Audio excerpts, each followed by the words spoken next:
예전부터 말 많던 전국민 25만원 지원금이 확정됐죠. 기준에 따라서 다르게 받긴 하는데 이거 받으면 진짜 내수가 회복되고 경제가 살아날 수 있을까요? 저도 요즘에 밖에서 밥 한 번만 먹어도 몇만 원이 우습게 나오니까 밖에 나가는 게 부담이 되긴 했는데 민생 회복 지원금이 나온다고 해서 소비를 더 해야겠다는 생각이 안 드는 게 사실이에요. 보통은 그렇잖아요. 원래 쓰던 돈을 아끼고 지원금으로 소비를 하고 아낀 돈으로 저축을 하거나 투자를 해야겠다고 생각을 하지, 진짜 도움이 필요한 사람들이거나 취약계층이 아닌 사람들한테도 지원금을 뿌리게 되면 결국에 시장 경제를 살리는 효과보다는 오히려 화폐가치 하락이나 세금 걱정을 하시는 분들이 많죠. 물론 당장 생활에 보태면 되겠지만 이게 정말 나라 경제에 도움이 될까? 이런 의문이 드는 게 솔직한 마음인 것 같아요. 여러분은 어떻게 생각하시나요? 그래서 오늘 영상에서는 민생회복지원금의 정책 내용과 제 생각을 이야기해보려고 합니다. 먼저 민생회복지원금이 뭔지 간단히 정리해볼게요. 민생회복지원금은 2024년 초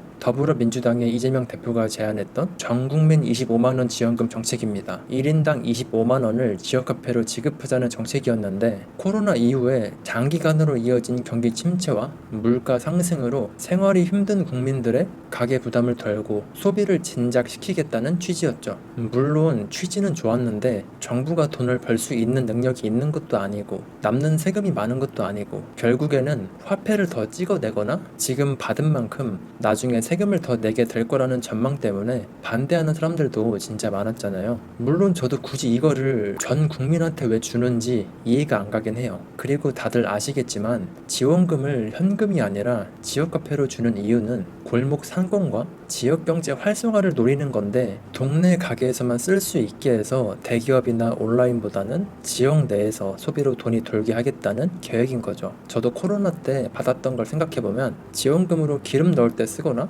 아니면은 머리 자를 때나 이럴 때만 썼던 것 같은데요. 사실 이런 것들은 지원금이 아니더라도 원래 쓰던 고정 지출이었잖아요. 그래서 지원금을 준다고 해서 사람들이 소비를 더 많이 하거나 지역 경제가 눈에 띄게 활성화가 된다거나 이런 효과가 얼마나 있을지가 의문이에요. 어쨌든 많은 사람들이 알고 있는 민생회복지원금은 작년부터 계속 얘기가 나오다가 드디어 시행이 되는 건데 왜 작년에 시행이 안 됐냐면 국회 본회의에서 당시 이재명 당대표가 돈 풀어서 표를 사는 행위라면서 국민의힘 의원들이 표결에 불참하고 당시에 윤석열 대통령이 거부권을 행사하면서 그 법안 자체가 폐기됐던 건데 그러다가 올해 4월부터 정치권의 흐름이 격변하면서 6월에 이재명 대통령이 당선이 됐고 민생회복지원금을 곧바로 추진하게 됐죠. 진짜 일사천리로 진행이 된다는 게 이런 거를 보고 하는 것 같다는 생각이 들 정도로 진짜 순식간에 처리가 되더라고요. 추진되는 정책 이름은 약간 바꿔서 민생회복 소비 쿠폰이라고 불리던데 전 국민한테 기본으로 15만원씩 뿌리고 차성위계층은 30만원, 기초생활수급자는 40만원, 인구 감소 지역에 살고 있는 주민은 추가로 2만원씩 1차로 지급하고요. 그리고 상위 10%인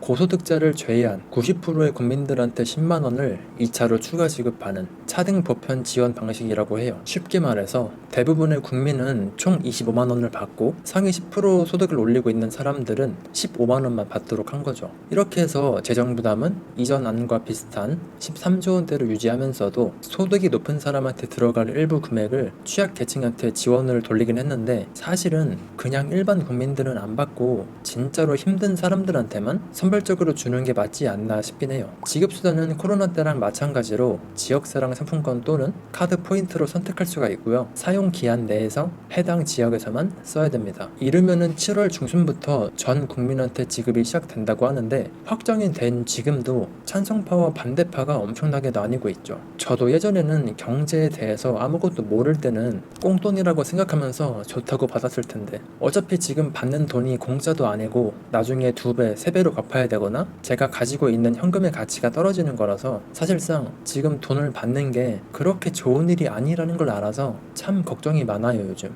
반대하는 사람들의 입장을 들어보면 저랑 비슷한 고민이던데 전 국민에게 적지 않은 금액을 주려면 국가 재정에 막대한 부담이 갈 수밖에 없습니다. 이번에 추경만 해도 수십조인데 여기에 13조가 넘는 금액이 민생회복 소비 쿠폰으로 들어가거든요. 근데 대한민국이 세금이 남아 도는 나라도 아니고 이미 세수 부족으로 어려운 국고에 큰 부담인데도 무리하게 진행하는 감이 있죠. 실제로 2023년에만 50조 원이 넘는 세수가 펑크가 났었는데요. 나라 국권이 비어가는데도 적자 국채를 발행해 가면서 이런 지원금을 뿌리는 건 미래 세대에 빚을 떠넘기는 거랑 마찬가지죠. 일부 경제 분석에 따르면요, 불과 몇 달 안에 13조 원에서 18조 원을 시중에 풀면은 월간 국채 발행액을 한 번 더 추가하는 셈이라서 시장 금리가 출렁이고 경제에 부작용을 줄 수 있다는 경고도 나왔는데요. 한마디로 나라 살림을 악화시키면서까지 전 국민한테 현금을 나눠주는 게 과연 합리적인 정책이냐는 거죠. 그리고 국가 정책뿐만 아니라 거시경제 측면에서 가장 큰 우려는요, 역시 물가 상승 압력인데요.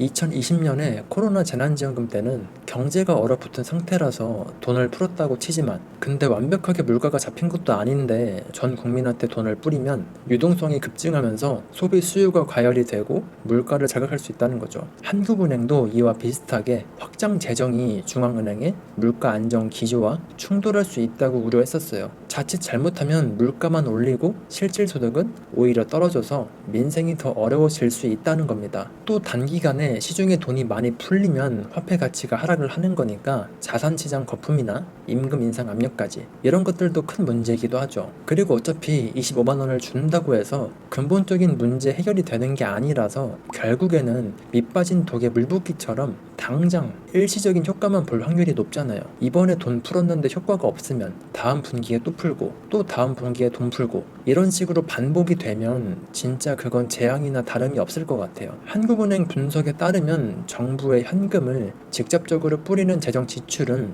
약 30% 정도만 GDP 증가로 이어져서 다른 재정 지출에 비해서 효과가 3분의 1 수준에 불과하다고 하는데요. 실제로 2020년에 전국민 재난지원금 때 14.3조 원을 풀었지만 추가 소비로 이어진 건 약 4조 원, 즉 투입 예산의 26%에서 36% 정도에 그쳤다는 한국개발연구원의 분석도 있었어요. 한마디로 엄청난 돈을 써도 대부분은 평소 쓰던 돈을 재난지원금으로 메꾸거나 저축으로 돌아가고요. 진짜로 추가 지출로 쓰이는 비율은 높지 않았다는 거죠. 정부 자체 추산으로도 2025년 추경으로 민생 쿠폰을 풀면 경제 성장률을 0.1%포인트 올리는 데 그칠 것으로 보고 있는데요. 결국 돈을 뿌려도 0%대 저성장 기조를 뒤집기에는 역부족이라는 거죠. 즉 국가 빚만 늘리고 거시 지표 개선 효과는 미미할 가능성이 높은 건데 13조 원이면 차라리 공공임대주택을 짓거나 취약계층 복지에 쓰는 게 훨씬 나을 수도 있고요. 민주당에서 말했던 대로 수십조를 써서 GDP를 0.1%만 올리더라도 내수를 방어하는 게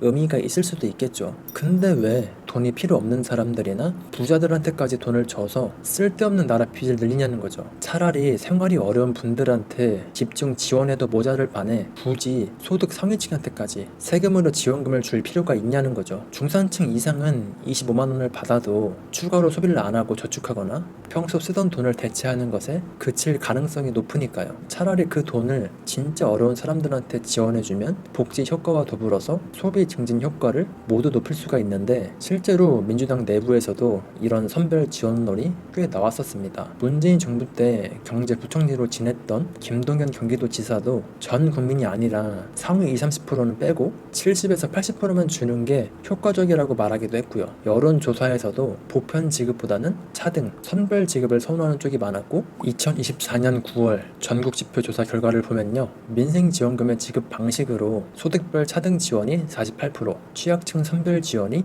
27%로 대부분을 차지했고요. 전원 보편 지급을 원하는 사람은 21%에 불과했습니다. 심지어 민주당 지지층에서도요, 차등 지급이 낮다는 의견이 64%로 압도적으로 높았었죠. 이런 데이터들을 보면 진짜 어려운 사람들에게 더 많이 지원하는 게 훨씬 효율적이라는 걸 국민들도 알고 있는 모습이고요. 반대로 보편 지급을 옹호하는 쪽에서는요, 선별 지원을 하게 되면은 턱걸이로 못 받는 사람들도 생기고, 그리고 심사 행정 비용이나 시간이 오래 걸린다는 것을 선별 지원 지원에 문제점으로 꼽기도 했습니다. 예를 들면은 건강보험료처럼 선별 기준으로 정하면 왜 내가 상위 30%냐 이런 식으로 형평성의 시비가 생길 수가 있고 행정 절차가 복잡해진다는 거죠. 실제로 2021년 코로나 재난지원금 때도요, 지급 기준을 두고 불만이 많았던 기억이 있는데요. 하지만 전반적으로는 지원이 필요한 사람들한테 더 많이 주자는 의견이 우세했고, 결국에 새 정부도 이런 비판들을 수용해서 앞서 말했던 것처럼 차등 지급안으로 방향을 튼 것 같아요. 그리고 마지막으로 이런 식으로 돈을 푸는 건 정치적인 관점에서 봤을 때 포퓰리즘으로 표를 사는 거라는 인식이 강하잖아요. 특히 전국민 25만원, 4인 가구 100만원이라는 구호로 유권자의 표심을 노린 매표 행위라는 이야기가 많기도 했고요. 어쨌든 정리하면 돈 풀면 당장 좋긴 하겠지만 결국엔 우리 세금이고 나라 빚인데 푸는 돈에 비해서 효과는 별로고 훨씬 부작용이 클 거라는 입장이 우세했잖아요. 아마 여러분들 중에서도 당장 25만원이라도 주면 좋겠다 라는 분들이 있는가 하면 나라 살림 거덜나는 거 아니냐 하면서 걱정하시는 분들도 많으실 거예요. 양쪽 입장을 다 들어보면 모두 그럴싸해서 저도 최대한 부정적으로 안 보고 긍정적으로 보면은 어떤 장점이 있는지 살펴봤는데요. 먼저 25만원 지원금의 가장 큰 기대 효과는 아무래도 즉각적인 소비 진작이겠죠. 정부가 전 국민한테 돈을 지급하면 가계의 소비 여력이 늘어나고 그만큼 민간 소비 지표가 좋아져서 경기 활력이 붙을 것이라는 논리죠. 코로나 때 이후로 자영업자나 소상공인의 매출 부진과 더불어서 경기 침체 우려가 커지면서 민주당은 광범위한 현금 지원으로 경기를 긴급 처방할 필요가 있다고 주장해왔었잖아요. 특히 2025년 1분기 한국의 경제 성장률이 마이너스 0.2%로 역성장하고 민간 소비가 얼어붙으니까 새 정부가 30조 원대 추경을 편성해서 대대적인 소비 진작책을 내놓은 배경이기도 하고요. 정부 예상대로 이번 민생회복 쿠폰으로 올해 성장률이 0.1%라도 올라간다면 침체 국면에서 마중물 역할을 할 거라는 기대인데, 이게 숫자로는 크지 않아 보여도 경제는 타이밍이라는 말처럼 지금 이 시기에 국가가 적극적으로 나서서 경기를 부양하는 게 중요한 의미가 있다고 보는 것 같더라고요. 그리고 심리적인 효과도 무시할 수 없습니다. 돈이 풀리면 소비 심리가 개선이 되고 곧 상황이 나아지겠지 하는 기대가 커져서 기업 투자나 국민들의 경제 활동에 긍정적인 모멘텀이 생길 수 있다는 건데, 정부 관계자는 이번 추경이 새 정부의 의지를 보여주는 계기가 되면서 소비자나 기업의 경제 심리에도 좋은 영향을 줄 것 같다는 예상을 하더라고요. 그리고 두 번째로 지원금이 지역화폐로 지급이 되니까 모든 국민한테 같은 돈을 주더라도 사용처를 해당 지역 내로 한정을 하면은 지역 자금의 역외 유출을 막고 지역 경제 파급 효과를 극대화할 수 있거든요. 예를 들면은 대형마트나 온라인 쇼핑 대신에 전통시장, 동네 마트, 식당, 자영업자 가게에서만 돈을 쓰도록 해서 골목 상권에 직접적인 도움이 되도록 설계한 겁니다. 실제로 지역화폐로 지급이 된 돈은 그 지역 안에서만 계속 돌면서 여러 번 경제 효과를 낸다는 평가가 있긴 한데, 실제 사례로 전북 김제시가 자주 언급이 돼요. 김제시는 자체 예산으로 일상회복지원금을 지역화폐로 지급을 했는데 이후에 지역 소상공인 10명 중에 9명이 위기 극복에 기여를 했다라고 말을 했었고요. 평균 매출이 55%나 급증하면서 지역 상권에 큰 도움이 됐다고 말을 하더라고요. 손님이 늘었다는 사람도 85% 가까이 됐다고 하니까 일시적으로 체감 효과가 상당하다는 것도 인정하긴 해야 될 것 같아요. 이런 것처럼 지역화폐 보편 지원은 지역 경제에 확실한 온기를 불어넣을 수 있다는 것이 찬성하는 사람들의 주장입니다. 동네 자영업자 입장에서는 매출 증대와 더불어서 유동성 공급 효과가 크고 지역 주민들도 지역 가게를 이용하면서 지역 경제 선순환이 일어나는 걸 잠깐은 체감할 수 있죠. 정부도 이번에 지역사랑 상품권 발행 규모를 8조 원 가까이 늘려서 역대 최대치인 연 29조 원 규모로 확대한다고 합니다. 그만큼 골목 상권을 살리는 걸 목표로 하는 것 같죠. 그리고 세 번째 장점으로는 국가는 국민을 모두 돌본다 라는 메시지를 주는 보편적인 지원의 가치도 무시할 수 없겠죠. 나라가 저성장을 하게 되면은 다 같이 잘 먹고 잘 살 수가 없잖아요. 그래서 점점 못 사는 사람들은 더 못 살고 잘 사는 사람들은 더 잘 살고, 이렇게 되면서 점점 더 국가에 기대는 사람들이 많아지게 되는데, 근데 이렇게 힘든 사람들을 위해서 국가가 막 돈을 퍼주니까 이런 정책에 환호하는 사람들도 계속해서 많아지겠죠. 특히 민주당이나 이재명 대통령은 과거부터 기본소득이나 기본주택, 기본대출같이 기본이라는 단어를 쓰는 걸 정말 좋아했는데요. 국가가 최소한의 소득을 보장한다는 개념으로 민생회복지원금도 그 연장선에 있는 것 같아요. 어려운 사람만 돕는 게 아니라 모두한테 기본을 주되 부자는 어차피 많이 안 쓰니까 알아서들 가져가 라는 느낌으로 이번에 민생회복지원금을 주는 것 같은데, 실제로 이번에 지원안을 보면은 상위 10%는 15만원만 주고 취약층은 최대 50만원까지 가져가니까 일부는 경기부양 측면에서 공평하게 설계했다면서 보편성 속에 좋아하는 사람들도 많기도 했고요. 사실 이런 식으로 정부의 힘이 커지게 되면 개인의 발전이 아니라 국가에 의존하려는 경향이 더 커져서 장기적으로 봤을 때는 국가 성장의 발목을 잡는 게 아닐지 저는 그렇게 생각을 하긴 하는데, 민생회복지원금에 대한 이런 긍정적인 측면도 있다고 주장하시는 분들이 계시더라고요. 그리고 똑같이 25만원이라도 부자들한테는 푼돈일 수 있지만 서민들한테는 큰 돈일 수도 있고, 이 돈을 생활비에 보태거나 밀린 공과금을 내거나 이런 식으로 실질적인 도움이 될 수 있기는 한데, KDI 연구에 따르면요, 소득 하위 20% 가구는 지원금을 받았을 때 48%를 추가 소비에 쓰는 것으로 나타났는데, 이거는 전체 평균으로 봤을 때 19.2%의 2배 이상에 달하는 수치라고 해요. 그만큼 돈이 없을수록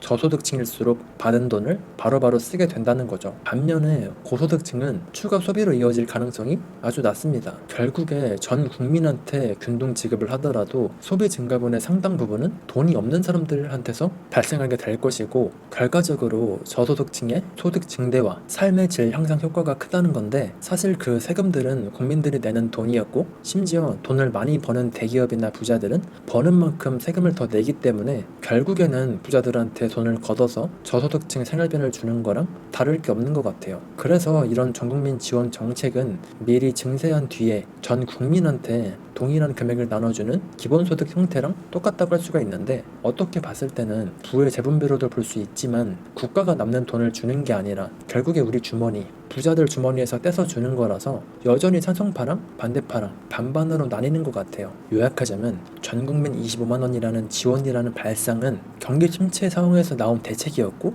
많은 관심을 끌었지만, 재정부담, 효과 한계, 그리고 형평성의 문제, 그리고 포퓰리즘 논란으로 진짜 이야기가 많았죠. 이미 주사위는 던져졌고 머지않아서 국민들 손에 지원금이 쥐어질 거고, 만약 실제로 경제적 효과가 검증이 되면 이 정책을 둘러싼 평가도 확실해질 것 같아요. 사실 이미 이 정책의 결과는 코로나 때 다 봤잖아요. 돈을 한 번 뿌린 것도 아니고 여러 번 뿌린 결과는 다들 아실 거라고 생각합니다. 그래서 진짜로 소비할 돈이 없어서 25만원 지원금이 반가우신 분들도 계시겠지만, 어차피 25만원이 있으나 마나 인생 크게 달라질 게 없으실 분들은 이제 뭘 해야 될지 아실 거라고 생각해요. 화폐 가치 하락, 자산 가치 상승에 대비해야겠죠. 너무 비판적으로 보려고 하지도 않고 그냥 최대한 중립을 지키면서 영상을 제작하고 싶어서 오늘 영상은 여기서 마무리하도록 할게요. 25만원 지원금에 대한 여러분들의 생각은 어떠신가요? 오늘 영상이 도움이 되셨다면 구독과 좋아요, 댓글까지 부탁드리고요. 앞으로도 돈과 관련된 도움이 되는 정보들로 찾아뵙도록 하겠습니다. 시청해주셔서